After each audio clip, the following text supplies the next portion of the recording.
y'all, it's your girl Ariza, licensed clinical social worker, test prep guru, your personal hype squad, whatever you need me to be to help you pass this exam. So whether you're a first timer or repeat test taker, this is the place to get the tools, the strategy, and the mindset you need so you can level up and pass this exam. Today, I have a special video for you. I heard you loud and clear. Many of you are saying, I need help with strategy. I need a method, a system that's going to help me elevate and get to the next level when it comes to me taking this exam.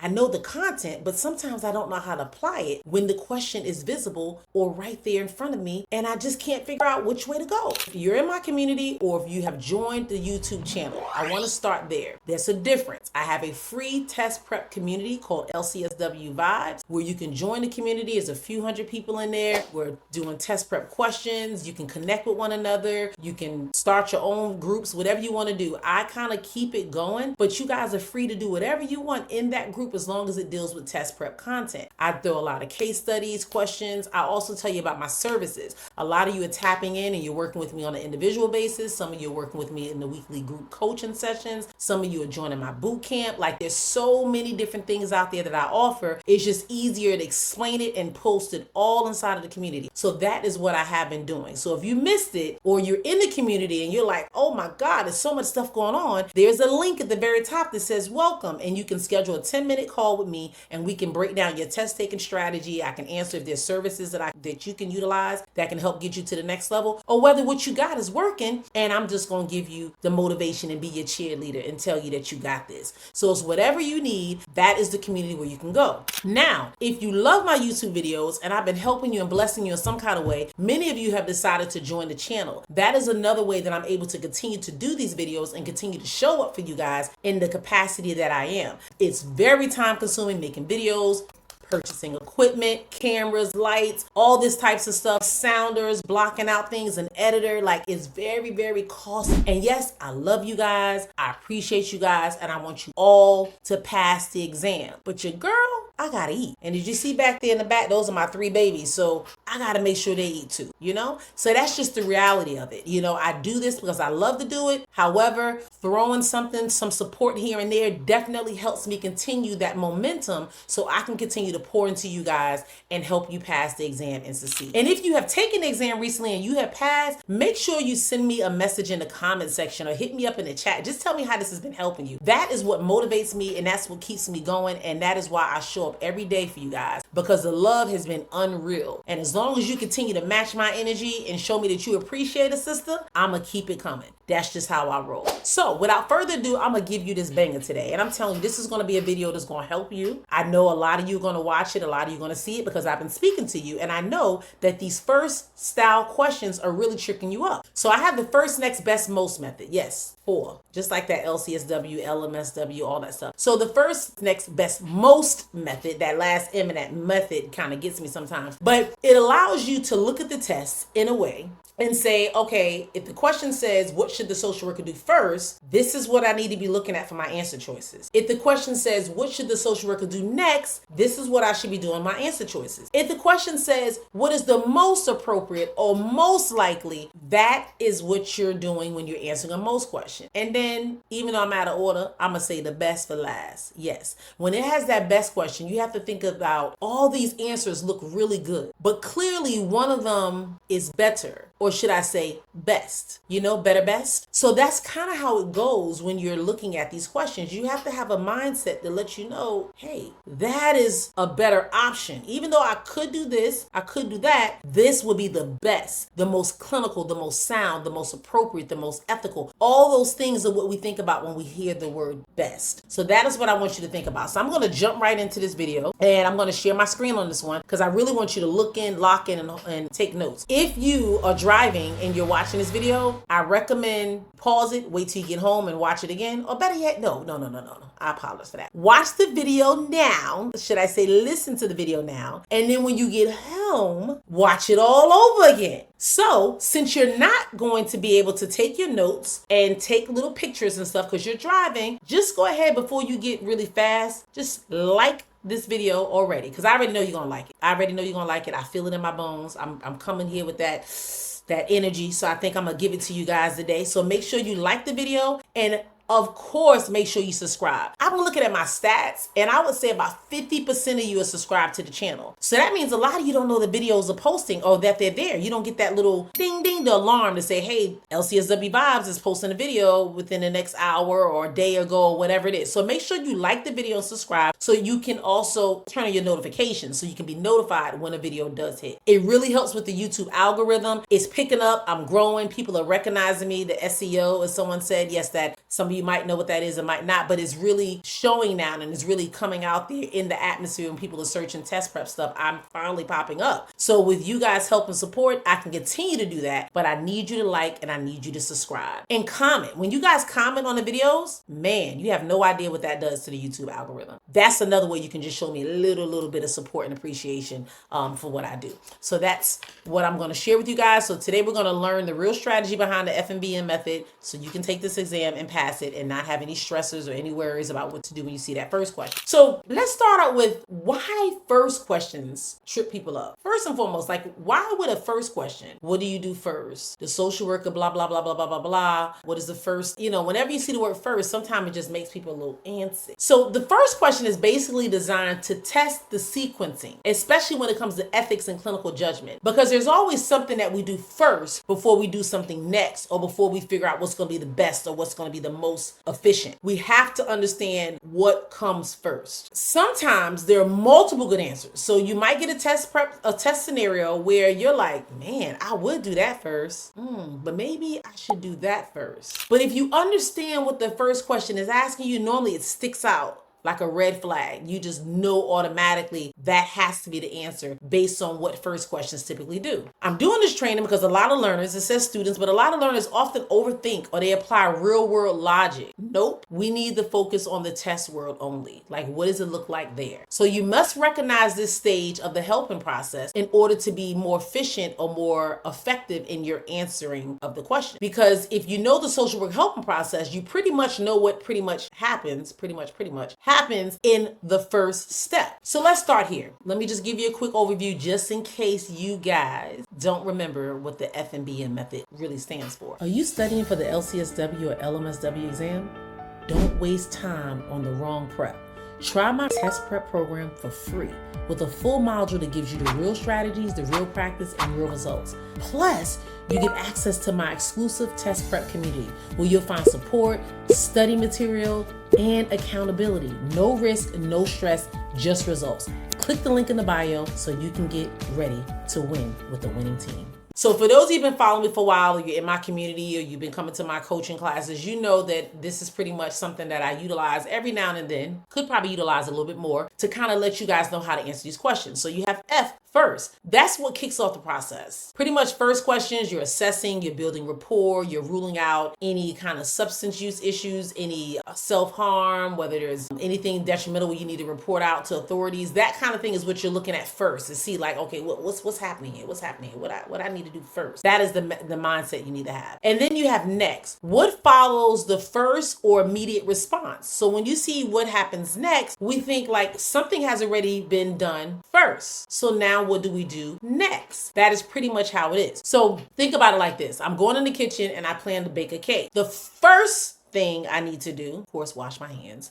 but I need to get the ingredients out. I need to get all the ingredients out and I need to like kind of assess what I have, make sure I got everything I need to make a decision. And then the next thing I do is start putting some work in action. Either I'm going to start putting the ingredients together, turning on the stove, preheating it, that type of thing. So this is pretty much how you have to think about it when you're taking the question. What do you do first? And then what is likely to happen next? Because that is like what logically follows. And then when it just comes to these best and most, I kind of use them interchangeably at times, but there is a difference there. Most questions are like, what's most effective? What's most efficient? What's most ethical? Like when you're looking at a long-term plan, what would be the best thing to do in that situation? What is most effective? What is most ethical? What is, efficient? If you're looking at the big scheme of things, that is how you pick the best answer choice in those scenarios. And then last but not least, we got most. Which one appears to be the most correct or the most complete? And that is pretty much how you look at it, because all of them, pretty much when it comes to best and most, they could all kind of like look similar. Like this could be right, that could be right. But there's one that sticks out that is more clinically sound or more ethically sound, or just gives the most complete or most correct overall response. And that is kind of how you have to look at it when you're taking this actual test. So first, let's go back and recognize the helping process, because some of you might have forgot, but there's a video on it. The social work helping process is a whole video just on that. So I advise you to go back and watch it, because it's going to make learning the first next best method very easy. All right, so when it comes to the helping process, you have to know first and foremost is engagement. That's pretty much what we're doing in the first stage. We're engaging with the client. We're building rapport. We're exploring what life has been like, what brought them here, what's taking place, all that kind of stuff. Then we're assessing the situation, all in one. We're kind of like, asking questions, but we're still building that rapport, getting them comfortable, making them feel safe, making them understand that this is a place that is all about helping them and getting them to where they need to be and all that good stuff. And then we start planning, like, all right, well, cool. Well, I assess them and I understand that the client has this, and this going on. So I think we should develop a treatment plan to address these 3 things. And these are some of the interventions and things that I will use. And then you move on and you intervene. You say, okay, well, these are the interventions I'm going to utilize to help this client deal with these specific issues that we uncovered when we did the assessment and when we developed the treatment plan. You follow me? Engagement, assessment, planning, intervention. And then after you're intervening for a while and you're doing some stuff, you need to evaluate, like, is this working? Like, what I've been doing for this last 2-3 months with this client, is it effective, or do I need to make some changes? And if it's effective and it's really working and things are going great, you continue to work with the client. And then last stage, you move to termination, because obviously they've met their goals, they've made a lot of progress, and they're right where they need to be. So then you can look at terminating the client. And here's a little tip for you. In first questions, 9 times out of 10, the answer is tied to engagement or assessment. Not all the time, but 9 times out of 10 is pretty large. That's a large percentage. All right. Examples of assessment words. Of course, this goes back to my other video, ASWB buzzwords. Most of my stuff builds off of each other. So if you watch one video, you can watch another and see how it kind of builds off of one another. So in this specific case, the words like explore, clarify, determine, assess, ask, gather, all that stuff lets you know you're in that beginning stage, that engagement and assessment stage. So you don't ever jump to intervening before you've done those. These are the steps. And remember, it logically follows. Let's keep it going. So some red flag words that often lead to the wrong choice. Avoid these unless, hear me loud and clear, if an assessment has been done, it's cool. But if it has not been done, you do not need to run and do these specific tasks. And that is refer. The only time you would jump and refer out to a client is if you're meeting with them and they have significant substance abuse issues or like an eating disorder, something that you are not, should I say, competent or skilled enough to treat. So you would need to refer them out. But normally, in order to determine that, you've had to do what? Yes, an assessment. You had to assess them to know that that's what was even going on, and then you can refer them out. All right. So if you've assessed them, then you can refer out. You don't necessarily confront a client. I had someone ask me in my community, they sent me a DM and it was like, hey, when is it appropriate to confront someone? And I'm like, really good question. And I did share with them that's typically not done at the beginning stages. You don't know the client well to confront them on anything. If you haven't built that rapport and that connection, who are you to confront? I mean, some people are really good and can do it. And, I'm not gonna lie, I'm sure I've confronted some clients very early on in the process, but my rapport building skills and how I connect with them it's just good. I mean, I'm not trying to toot my horn, but when I meet with a client, first time we're engaging, and I'm telling you at the end of the session, they feel like we've been working for a long time. So I might feel comfortable enough to confront them early in the process, but it is something that is not recommended. So those of you that are just really good at your craft, you might say, look, I confront clients all the time. Oh, that's cool. But when it comes to this test, when it comes to this ASWB test, you better not be confronting them. Keep that in the back of your mind, but don't bring it to the test taking room. All right. So we're not referring, we're not confronting, we're not disclosing, we're not terminating, we're not advocating. And remember, reporting is only if it's danger or legal mandated. So that is the only time we're going to be reporting some stuff. And that's if the client's at risk of hurting himself or, or others. And if it's something else going on like child CPS cases and things like that, where we know we are mandated reporters, that is what we would do in that situation. All right, guys, real quick. I'm always talking about the community, the LCSW vibes. We leveling up. And this is the sneak peek of the community. As you can see, it's on and popping. We got a lot happening. I got ethics over here, human development, or study guides that you guys asked me about on the YouTube channels, all right there. Test questions. You just want to level up and learn and see if you can answer those questions. I'm testing your knowledge. Let me go back to the home screen. If you want to learn more about what services I offer and what other things are there, that is where you go to the learning tabs. We leveling up, so why don't you join so you can level up too? So let's go over some real scenario. And I'm just giving you a taste, because if you just signed up for my boot camp, we deep diving stuffing into this. You know, this is just a little tiny, I'm not even gonna say the sauce. I'm just putting the top bun on top of the burger right now. But when you come to the actual boot camp, I'm giving you all the condiments, the lettuce, the tomatoes, the mustard, the mayonnaise, the onions, whatever you want. I'm loading it up there. So you're gonna be completely full and feel like you've had enough and you're ready to ace that exam. That's what we're doing here. So this is just a little taste of it. So if you like it, you might want to go ahead and sign up for that boot camp. So a real scenario, this is an example type. A social worker meets with a new client who is hesitant to engage and provides very little detail about their concerns. So let's go back. A social worker meets with a new client who is hesitant to engage and provides very little detail about their concern. What should the social worker do first? So before we even deep dive into these responses, automatically what I train and what I like my private tutoring and just anyone who works with me to do is to just think, what is the first thing? Don't even look at the answer, just think in your head. If you're meeting with a client for the first time and they're hesitant and they're not engaging, they're hesitant to engage and they're giving you very little information, meaning you're asking them questions and they're answering it like 1 or 2 words. So they're not really giving you a lot of detail. What should you do first? All right.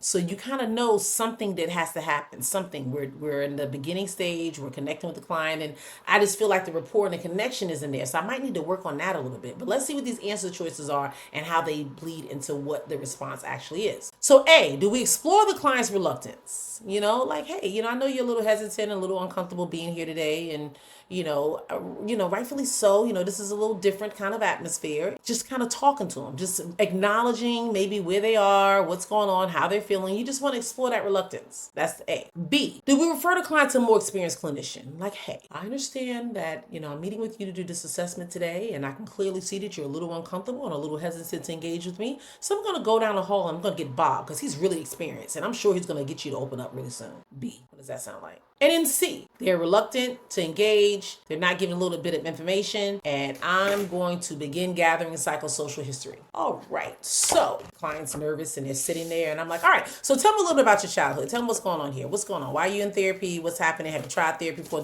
I'm just not even focusing on the issue at hand. So what I like to train people and when they're working with me is that the answer normally aligns. It has to be parallel. Like whatever the question's asking, it has to kind of like parallel with the answer. So if the client is hesitant to engage and provides very little detail, how am I going to gather all the psychosocial information when they barely talking to me as it is? And then how would me going down the hall getting Bob make them feel more comfortable and more likely to want to engage? Absolutely doesn't make sense. So the correct answer is A. Why? Because you're still in engagement. You want to build that rapport. You want to make them feel like they're safe. That is your first priority. As a social worker, that is what we do. We're working with individuals, so you have to have the skill set to know how to warm the room a little bit. I like to use the term read the room. I teach my kids that too. They're not little clinicians and, they're, adults and early adults and stuff, and they're living their lives. And I'm like, look, sometimes when you walk in a place, you can read the room and the atmosphere and see what's going on and know how to proceed and how to engage. Or is it a place that's safe or a place that you don't need to be? That is an example of social workers that we should do all the time, read the room. So in this case, the person's reluctant. They're giving us very little bit of information. We need to build the rapport. We need to let them know they're in a safe space. If we refer them out, that's just premature, just team too much. I don't know about that one.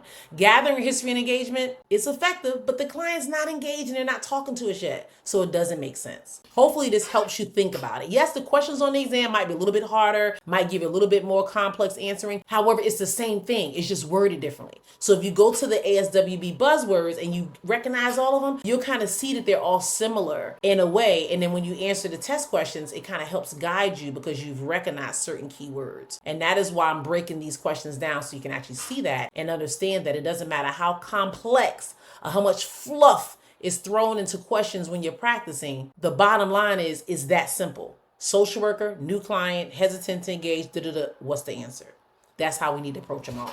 All right, here's another one. A client reports thoughts of self-harm, but denies a specific plan. What should the social worker do first? So I'm meeting with a client and they're letting me know, hey, I've been thinking about ending this thing. Yes, I've been thinking about just saying I'm done, but I don't have a plan on how I'm gonna do it yet. I'm just feeling it, thinking it, but I don't really know how I'm gonna do it. So I'm just letting you know that's my thought process. What do we do first? What do we do first in that regard? Do we say, oh my goodness, you've been thinking about hurting yourself? Okay, hold on 1 second. Let me call emergency services because I got to get you hospitalized. Is that what we do? Or B, do we assess for suicide ideation, a plan, a means, and intent? Do we say, okay, I understand that you said you've been having these thoughts of wanting to hurt yourself. So just so I have a better understanding of what's going on, how often are you having these thoughts? And I know you don't have a specific plan, but if you did have one, what would that look like? If they say, oh, I will blow my head off. Okay, all right. Well, do you have a gun at home? Is it locked up? Or if they say they're running in front of a bus, I say, okay, do you have any bus stops around you? Like, just seriously speaking, you want to ask more questions. That's what that is basically saying. And then, like, what intent? What's the intent that they have? Is it to just, be away, done, make life easier without them, not have to deal with the debt that they're surrounded or buried under, not deal with the relationship they're in. It's toxic, it's unhealthy, so they just want to end it all. Like, we just want to get more meat, basically. Or C, do we inform the client's emergency contact? Hey, I understand that you want to hurt yourself. You don't have a plan, but I think I'm going to have to call your mom just to let her know, because she lives not too far from you, right? Okay, I'm going to just call her to let her know that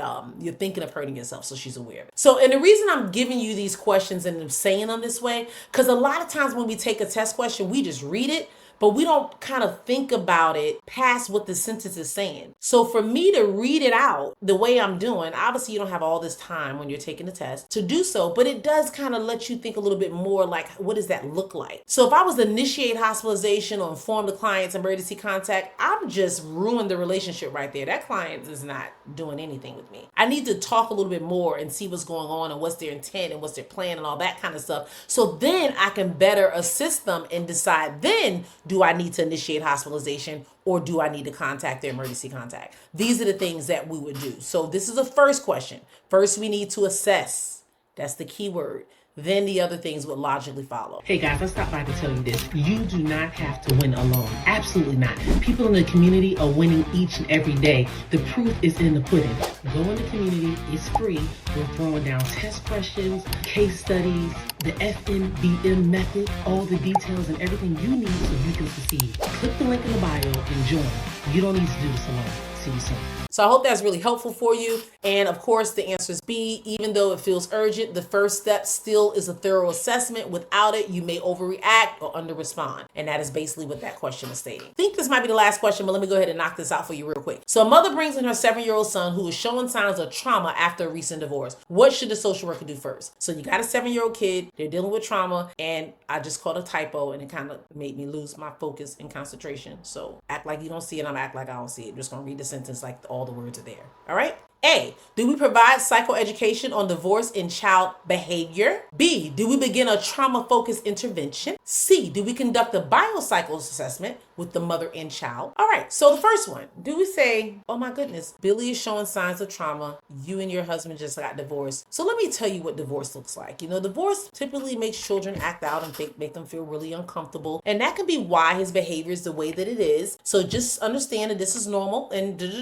that's me providing some psychoeducation on divorce and why he's behaving a certain way. Or do I say, you know what? We know this divorce is causing Billy a lot of trauma, so I'm going to go ahead and start working with him with some trauma-focused interventions, and that should pretty much help him get on the right path and be better able to manage his behaviors and things at school and home. How does that sound? That's B. C, do we conduct a biopsychological assessment with the mother and child? Like, okay, thanks for providing me that information. Welcome you guys for coming in today. I know you guys have a lot happening, but you made time to come in, and I really appreciate that. I'm going to be going through an assessment today, just asking some additional questions with you and Billy to make sure I have a better understanding what's going on and how I can better assist. So what do you think based on those examples? You got it. Absolutely. And why is it C? Because we assess before we intervene. Like all these are assessments. They just look different. We're exploring. We're doing different terminology. We're utilizing different terminology, those ASWB buzzwords. It doesn't always just say assess plain as day. It might be a little wordy or listed a certain way, and that's what we need to do either way. So you don't have enough information to intervene or to educate anyone.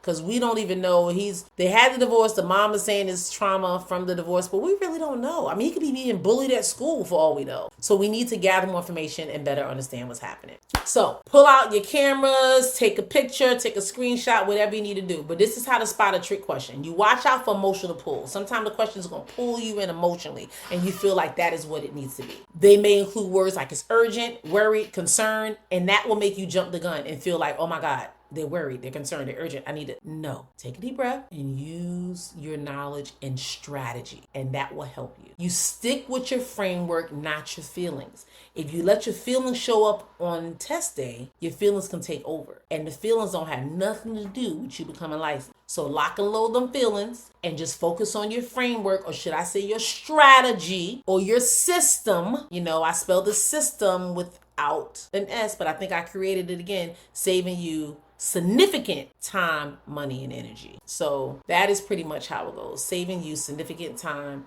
and energy and all that good stuff. I can't even spell systems in my head, but I do have it listed on there a few times. So you guys actually have seen it, you know it, and that is what I want you to have when it comes to game day. So now that you have this for game day, make sure that you have that framework, strategy, system, whatever you want to do. And it just came to me. The reason why we say system is because it saves you. The S saves you. S is for save. The Y is for you. The other S, I use significant, but some people just throw it out. And then the T stands for time, the E stands for energy, and the M stands for money. Because the reality of it is, if you don't pass this exam and you have to retake it, you're spending a lot of money. And not only that, you're spending a lot of time. It's just energy wasted. You don't have time to keep studying and studying and studying and studying and taking the test and taking the test and taking the test. You are missing out on getting to the next level in your life. So it's time for you to level up, and it's time for you to make decisions on what you need to do. And like I share with many of you, I've spoken to well over hundreds of you now, and I've told you over and over again, it might not be my course. It might not be my boot camp. It might not be my community. It might not be me that can help you get to the next level. I don't really know why it wouldn't be, but in all reality, it just might not be, because I'm not everybody's cup of tea. But those of you who are on board, I'm with you to the end. The difference between me and others is that if you don't pass the exam and you working with me, oh, you're not getting rid of me. You are like my main focus. I'm going to do what I need to do to help you elevate and pass that exam, because you invested in yourself. And when you do that, I like to meet you where you are and help you get to that next level. That is my goal. So use the FNBM method, because it stops you from going into the exam and just guessing stuff. You know, we don't have time to guess. We got to know. And that is what I help my individuals who work with me directly do. So remember, on test day, highlight or mentally circle the priority stem. So when you see that word like first, best, next, most,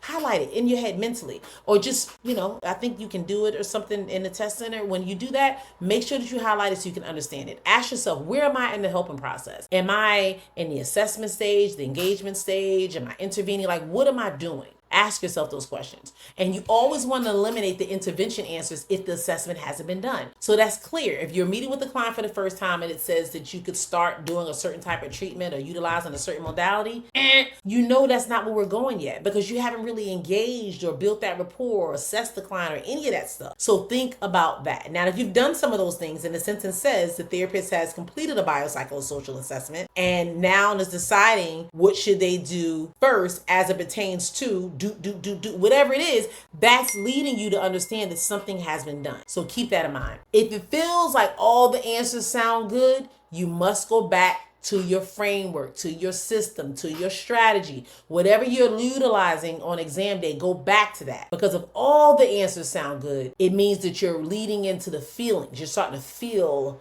like they sound good, but you know they all are not good. So that is why you rely on your framework. And remember, as always, that first, next, best, most is your anchor. Use it every time. Whenever you see these questions, utilize it. You'll be more than fine and you'll be good to go.